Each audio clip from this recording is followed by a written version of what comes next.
It is with great pleasure that I present this Lifetime Achievement Award to Dr. Ronald Hoffman, the founding director of the Ear Institute at New York Eye and Ear.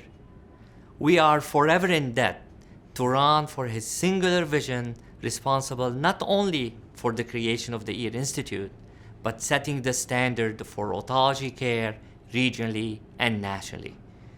In the best spirit of New York Eye and Ear, Ron has never been satisfied with the status quo.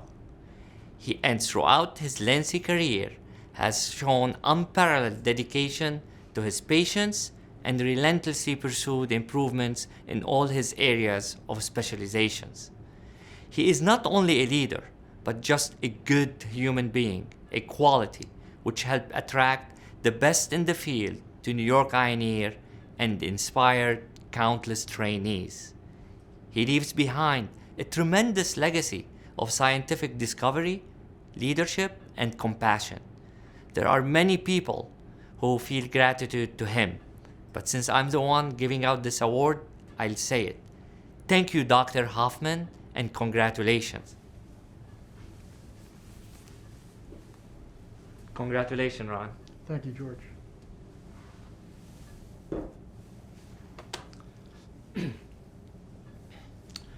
Thank you, George, and many thanks to all of those at New York Eye and Ear and at Mount Sinai who saw fit to bestow on me this honor.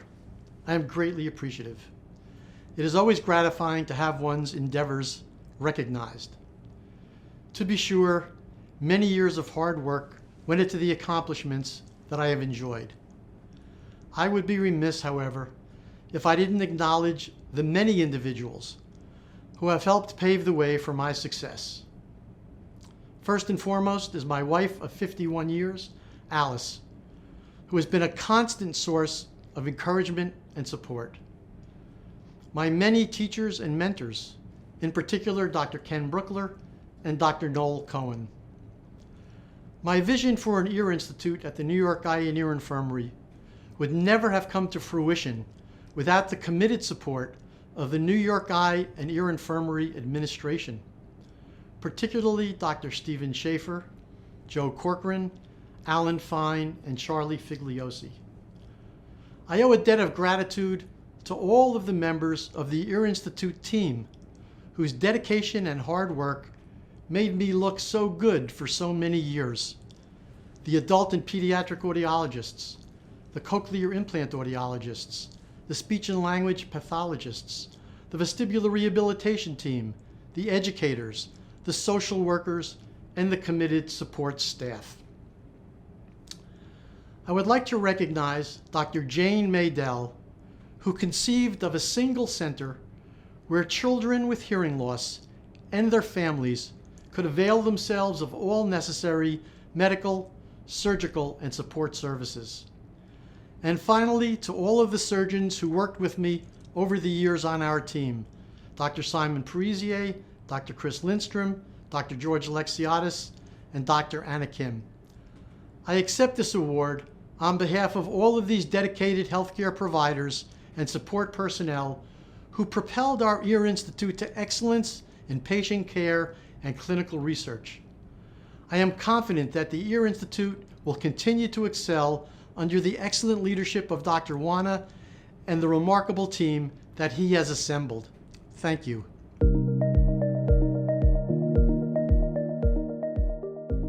Seymour Fradin, our Lifetime Achievement recipient, is a true Renaissance man. Artist, scientist, engineer, aviator, surgeon, physician, educator, as well as husband, father, and grandfather. His career at New York Eye and Ear was foreshadowed at age 13 when he was introduced to New York Eye and Ear ophthalmologist Dr. Benjamin Rosenthal, father of his childhood friend Morton. Seymour studied aeronautical engineering and medical illustration before attending downstate medical school. He then took residency at New York Eye and Ear and became the third fellow of the newly formed Retina Service, and then became the associate director of the Retina Service in 1963. Throughout his Park Avenue career as a premier retinal repairman, Seymour continued to volunteer his time to teach residents and fellows the optics and clinical pearls of indirect ophthalmoscopy and retinal drawing for nearly 6 decades. beginning with a do-it-yourself pamphlet that he and Mort authored in 1963, which the Academy of Ophthalmology has continued to reprint as the standard canon of retinal examination. He has continued throughout the retirement from clinical practice to develop a flight simulator of virtual ophthalmoscopy, which is now part of the Academy's one network of global online education. Ophthalmologists and patients around the globe owe Seymour a debt of gratitude for his passionate pursuit of the perfect peripheral fundus examination. Seymour Fradin, you're truly a one-of-a-kind hero of New York Eye and Ear and the rest of the ophthalmology world. Congratulations. First, I'd like to thank Richard Rosen for his generous remarks. I've known Richard for many years, working here at the Infirmary as a resident fellow retinal attending as chief of the retina service. So he's done a great job. And I also want to thank the staff for this Lifetime Teaching Award. Here, it's quite elaborate. It reminds me of when I started the Infirmary back in 1959 as a first-year resident. I soon realized that in order to be accepted as the staff, you had to be an active member of the teaching staff, both in the clinic and the operating room. In my third year, I was a chief resident, and I sat in on monthly meetings by the Board of Surgeons, which at that time was the controlling body of the Infirmary. At that time, we had one administrator, Colonel Charles Martin, who had a monthly meeting with me concerning the teaching program. Overall policy was decided by myself as chief resident and the members of the Board of Surgeons. The board was led by an outstanding chairman, Gordon Brazelin, who was at the time the president of Williamsburg Savings Bank. One of his most telling statements was, although we were financially sound, our primary purpose is to care for the health of our community, which is the Lower East Side. I think that all of the doctors felt that way at the time, and in fact still do. The people of the Lower East Side at the time were Eastern European refugees from World War II, often limited means. Clinics were jammed, residents working beside attendings. Clinic visits cost $1.50, minor surgery was $3.50. If a patient was too poor to pay for required surgery, he would simply write on the appointment slip, teaching case, and our one social worker would work out the details. The hospital itself reflected this reality. There were only a few private rooms or semi-private rooms. Most beds in large wards were about 24, but when things got busy, more beds could be brought up from the basement. There was one large men's room on one floor and a women's ward on another. The large central stainless steel table for meals was in the center of the ward, and that was for meals delivered from the basement cafeteria on a large insulated closed caravan. The nurse's station was in one corner of the ward, and the head nurse could simply look up and glance around and see patients who were in bed that didn't get up, or people that appeared to be in trouble just with that one glance, and call the resident if there was a problem.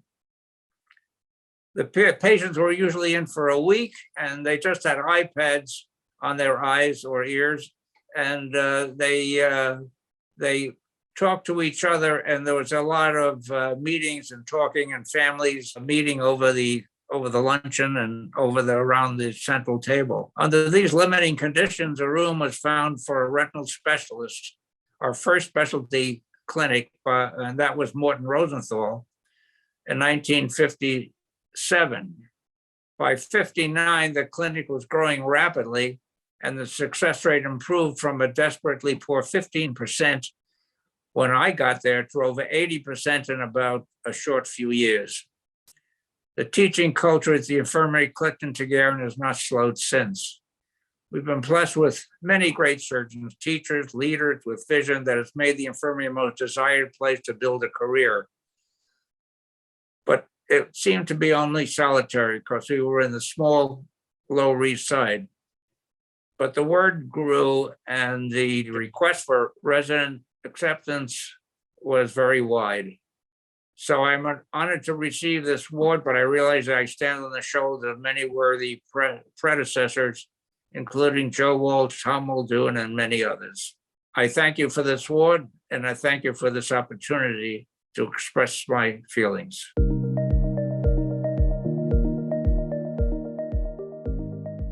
To call Sara Shippman a living legend would undercut the impact she continues to have on children and adults with strabismus and other ophthalmic disorders. Her 50-plus years at New York Eye and Ear saw her become director of our orthoptic service, as well as an honorary member of generations of families who received her care, which was as much infused with compassion as it was with continuous innovation. Touching the lives of thousands of patients, students, residents, and colleagues, her extraordinary expertise made her the go-to person for advice on all things orthoptics. Sara, you epitomize the values and qualities that have made the New York Eye and Ear Infirmary great over the past 2 centuries. Your dedicated service to the Department of Ophthalmology, our patients, and our training programs has been inspirational and has set a high bar for all of us. We are forever indebted to you for all that you have done for the generations of ophthalmologists who have passed through these halls.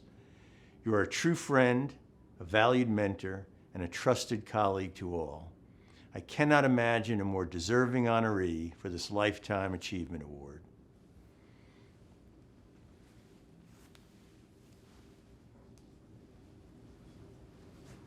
Sara, it is truly my honor to present you with this award. Congratulations. Thank you so much, Dr. Sidoti.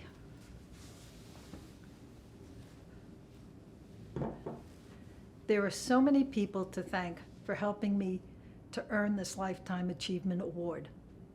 Dr. Walsh will always be part of my New York Eye and Ear Infirmary experience, especially knowing him as a resident throughout all the time together at New York Eye and Ear.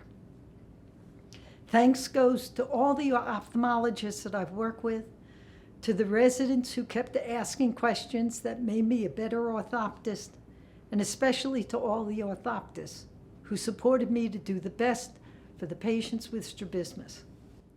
But I also need to express my gratitude to the behind-the-scenes friends, security, pharmacy, housekeeping, plant operations, central supply, and all of you. To me, receiving this award for them is also part of the achievement. And the New York Eye and Ear Infirmary, whose main aim was always and only superior patient care. Thanks again.